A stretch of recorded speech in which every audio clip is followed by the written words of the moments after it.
Eder, Mek, Pallister. Noi è da 3 anni che diciamo che è morto il 14, non lo diciamo da oggi e questo è solo uno scoop. Liliana non può essere rimasta lì 21 giorni con i sacchetti in testa puliti, se non sbaglio ci sono i rantoli quando muori, no? E il sacchetto era pulito, i vestiti erano puliti. Liliana secondo noi è stata refrigerata da qualche parte. Perché c'ha il piede macerato? Perché c'ha la mano macerata? È stata dentro un qualche cosa di fresco. Nel 2022, la prima volta che parlo al telefono con Silvia, lei mi parlò di una pizzeria che in quel momento era gestita da Pier Giorgio. Sul Carso a Padriciano, ma lì c'è tutto il necessario per fare questo. Io lo conosco quel posto perfettamente, quella pizzeria l'ho frequentata per anni e so com'è fatta, dove sono le cantine, dove c'è il deposito sotterraneo, c'è tutto volendo. Tutti parlano di un lato della faccia, no?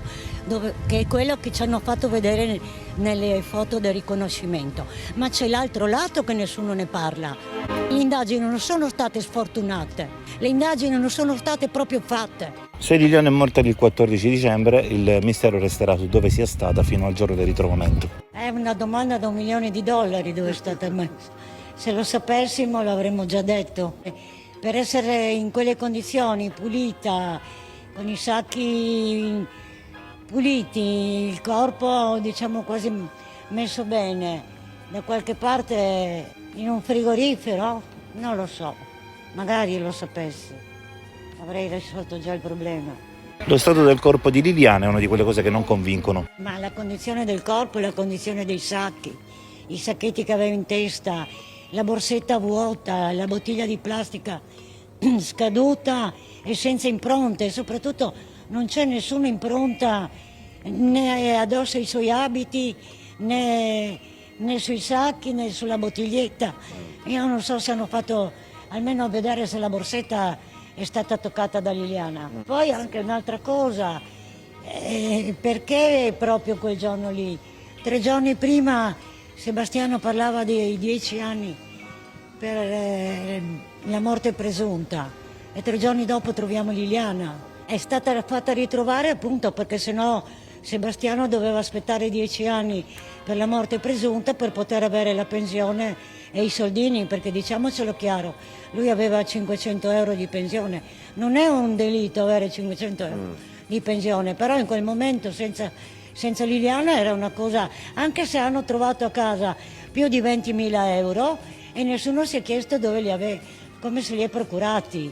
I sospetti naturalmente sono su Sebastiano. Ma ha fatto tutto lui questo caos, perché se lui il primo giorno si fosse comportato da marito, come dice lui, latte e miele, topolini, sempre insieme, viaggi eccetera, questo non sarebbe successo. Noi saremmo stati vicino a lui, Liliana sarebbe stata sepolta o incenerita come voleva fare lui e tutto finiva là. Lui ha imbastito questo circo raccontando bugie sopra bugie, cose diverse un giorno dall'altro, colpevolizzando noi soprattutto, colpevolizzando Claudio. Noi siamo i bugiardi, siamo la banda degli onesti, ma lui che cosa ha fatto per cercare Liliana? Non voleva andare a sollecitare la polizia, non voleva chiamare chi l'ha visto, non voleva fare niente, andava in giro alle saune a fare traslochi, a lavare l'auto, a fare lavatrici, tutto meno che cercare Liliana. Ecco. Noi non abbiamo detto che Sebastiano è il colpevole, ma abbiamo sempre detto, e lo ripetiamo, che lui sa molto di più di quello che racconta, di quello che è successo, sia il 14 che il 13 pomeriggio sera. Questo abbiamo sempre detto. Si torna a dire che Liliana è morta il 14 dicembre. Io l'ho sostenuto da 2 giorni dopo, era praticamente ancora dicembre, non era ancora stata ritrovata e io già dicevo che è impensabile, impossibile per me e per tutti che lei si potesse suicidare in quella maniera. Poi è ridicolo, semplicemente ridicolo.